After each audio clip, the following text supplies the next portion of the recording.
when we make an emotional shift, let's say we go from frustration to joy, those kind of emotional shifts, about 1,400 biochemical changes instantly go off in the body. Now, if you think about the course of one day, all the emotions that we feel, the highs and the lows, and the myriad of emotional textures that occur through our perceptions during a day, you can see that emotions are creating lots and lots of changes in our physiology. So it makes a lot of sense to start paying attention to the emotional diet as well as to the physical diet.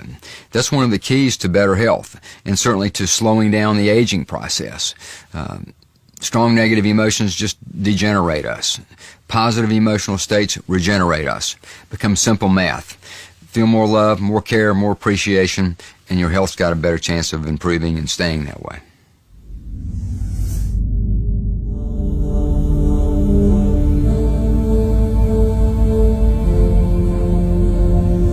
One of the most profound discoveries made really since the advent of quantum physics is a thing called the zero-point field. And what this is the energy exchange that goes on between subatomic particles. All subatomic particles engage in a little energy dance. It's almost like playing a game of basketball. They send energy back and forth to each other. And in that exchange, a thing called a virtual particle is created just for less than the blink of an eye.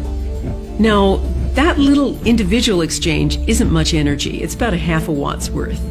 But when you multiply all of the subatomic particles doing this energy exchange across all things in all the universe, you come up with this unfathomable amount of energy, all happening out there in empty space, like some supercharged backdrop.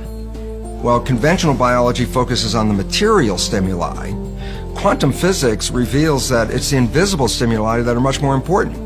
There's a simple quote by Albert Einstein that makes sense out of this, and the quote is, "The field is the sole governing agency of the particle." What Einstein meant by this very simply is the field, the invisible energy forces around us, they are the sole governing agencies of the particle. Well, the particles matter. And so quantum physics says the character of matter is ultimately determined by the field. How then is healing communicated to another person? Well, you see, there's this field. We're not in this field, we are this field.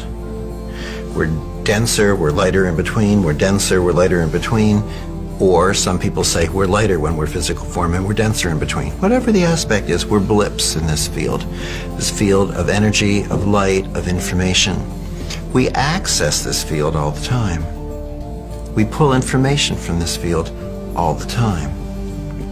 Every one of us has watched a flock of birds in flight and how it changes direction.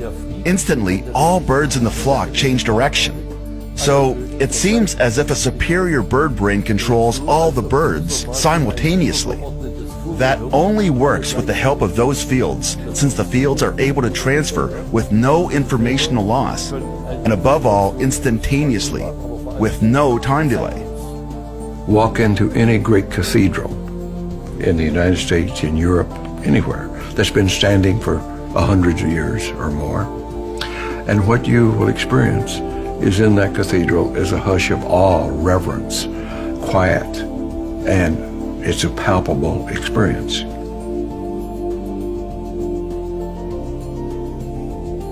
Why is that true?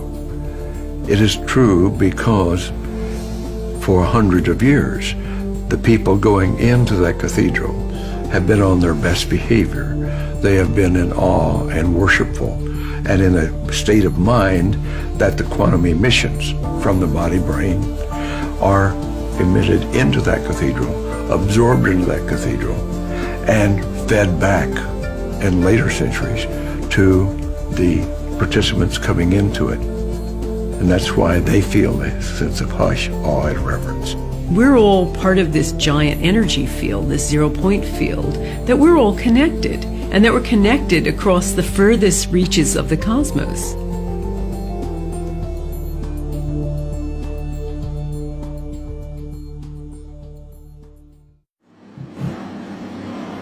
Watch an ice skate. There are things that they can do that are not describable in terms of nerve impulses. Nerve impulses and chemical reactions are too slow to explain the subtleties of life. Even now, if you look up the textbooks in psychology, in medicine or biology, and try to find out how the nervous system works, you're confronted with the discontinuity of the system. The nervous system is comprised of neuron cells that carry electrical and chemical impulses throughout the body. If you measure the impulses of the nervous system, we get some of them going at 200 miles an hour, whereas other of them going at 2 miles an hour, and I think those of the pain reflexes are very slow. How on earth the brain or any other part of the body can coordinate the nervous system and your very fine movements when these impulses are supposed to be travelling at many different speeds is just an impossible problem. If you're a dancer, for example, we're moving in 3 dimensions and you're moving in time. How on earth that person can coordinate all of these important dance steps is quite a mystery. This seems to be impossible with the contemporary model of the nervous system. We need a field theory to explain how the nervous system in all its complexity can coordinate everything that happens in the body. We now know when you study nervous system activity that the brain can start firing synchronous pulses throughout different areas of the brain virtually instantaneously. The significance of these coherence of these pulses that begin to fire when actually consciousness is functioning is when scientists looked at how fast you could coordinate all these different areas that were focusing at the same time, that the coherence of the firing was faster than the physical ability of cells to communicate from one area to the other. So basically, these results reveal that the brain is communicating on a higher level than through the physical transmission of nerves. Our brains also don't work the way we were taught in school. Learning isn't here, memory isn't here, speech isn't here, this isn't there, this isn't somewhere else. These aspects are diffuse throughout our brains, and we access it from the field. So it's as if there's this bandwidth of information that we're always in tune with, although not always consciously. We're understanding that the brain doesn't have precise addresses for certain things. No one's been able to find where memory is, for instance. And Carl Pribram did some amazing studies years ago, horrible studies, where they taught rats certain runs and then began systematically destroying the rats' brains.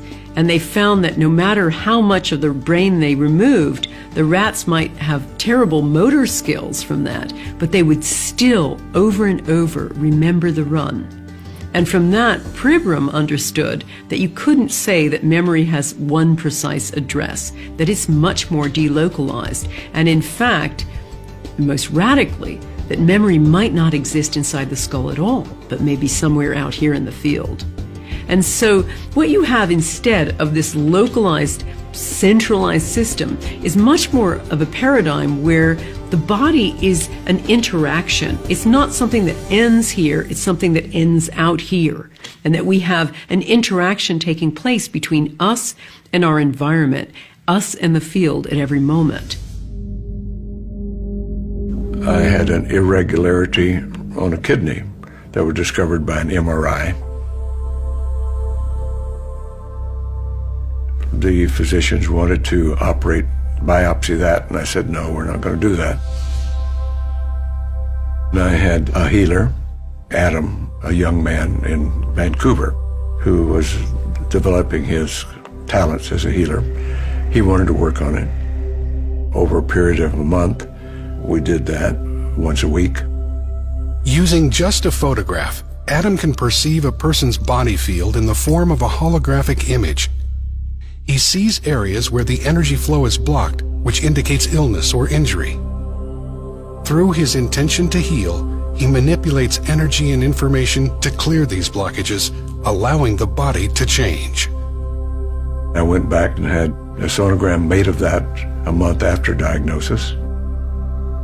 The radiologist examined the data and said, whatever you're doing, keep doing it, but the irregularity in the kidney is smaller and disappearing.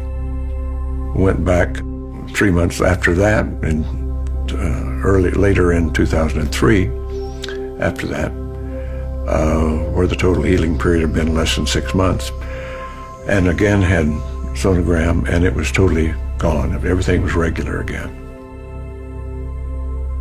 Nearly all of the healings that I have worked with have been remote or at a distance, and it doesn't seem to make, the distance seems to have no effect at all, which would again suggest we're dealing with a quantum phenomena. The healer was in Vancouver, British Columbia. I was in Florida, the longest distance across the United States. So I've continued then to experiment with different healing modes for different things with different people. But the mechanism is always the same. There's information being transferred, and there seems to be an energy transfer as well that's palpable.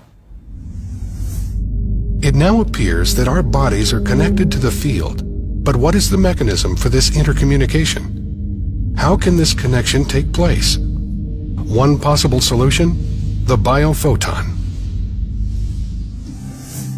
Biophotons are weak emissions of light emanating from the cells of all living things. We know we're sending out information with biophoton emissions because people like Fritz Popp have discovered that we are sending out tiny currents of light. We started to look for these photons.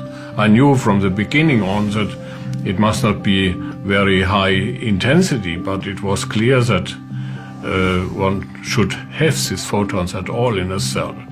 In order to detect the biophotons, Professor Popp and his students needed a photomultiplier that was so sensitive it could see a candle over 12 miles away.